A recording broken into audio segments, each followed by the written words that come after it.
এশিয়ার মধ্যে নবম বৃহৎ অর্থনীতি দেশ হিসেবে আত্মপ্রকাশ করেছে বাংলাদেশ।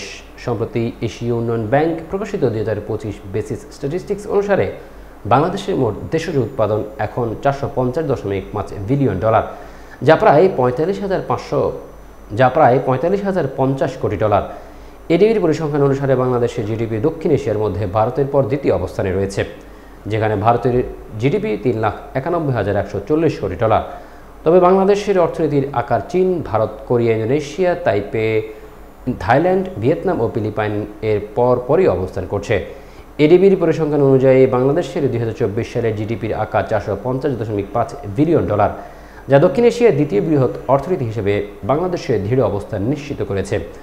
এশিয়ার বৃহত্তর অর্থনীতির দেশ হিসেবে চীন শীর্ষে রয়েছে, যা জিডিপির আকার $18,96,500 কোটি ডলার।